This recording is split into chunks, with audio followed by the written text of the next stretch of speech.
लोकसभा के स्पीकर और राज्यसभा के चेयरमैन में एक बहुत बड़ा डाउट होता है स्टूडेंट्स को, उसको आज क्लियर करते हैं। जिससे फर्स्ट क्वेश्चन यहाँ पे ये बोल रहा है, the chairman of Rajya Sabha does not have an ordinary vote. इसका मतलब ये है कि जो राज्यसभा का चेयरमैन होता है, जो वाइस प्रेसिडेंट है, वो जो है ना फर्स्ट इंस्टेंस में, यानी जब वोटिंग होती है जनरल वोटिंग, उसमें वोट देने का अधिकार नहीं है। इसका रीजन ये बोल रहा है कि the chairman is not member of Rajya Sabha.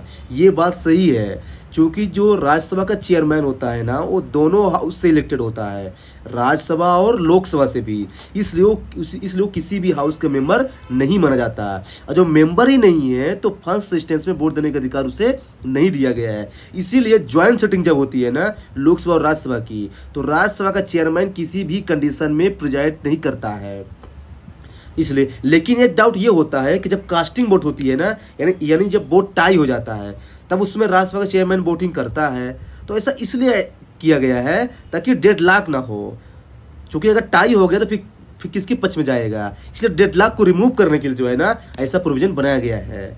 In the same way, देखिए क्वेश्चन ये बोल रहा है कि the speaker of the Lok Sabha does not have vote in the first instance. मतलब वही कि लोकसभा का जो स्पीकर होता है ना, वो फर्स्ट इंस्टेंस में वोटिंग नहीं करेगा।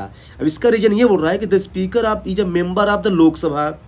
यहाँ पे बोल रहा है कि मेंबर नहीं है इसलिए वोट नहीं करता, यहाँ पे बोल रहा है कि मेंबर इसलिए वोट नहीं करता। ये दूसरे के अपोजिट है, लेकिन देखिए दोनों सही है। इसका रीजन ये है कि जो स्पीकर ऑफ द लोकसभा होता है ना, उसी हाउस से इलेक्टेड होता है, तो किसी न किसी पार्टी का होगा वो। तो जब स्पीकर बन जाता है तो he is suppose to be neutral, और उसे न्यूट्रल होना चाहिए। इसलिए जो है ना उसे फर्स्ट इंस्टेंस में वोट देने का अधिकार नहीं दिया गया है। लेकिन वही कास्टिंग वोट में इसे भी वोट देने का अधिकार है डेडलॉक को रिमूव करने के लिए। तो यहाँ पे एक चीज ध्यान रखिएगा कि राज्यसभा का चेयरमैन वोट नहीं देता फर्स्ट इंस्टेंस में, चूंकि वो मेंबर ही नहीं है।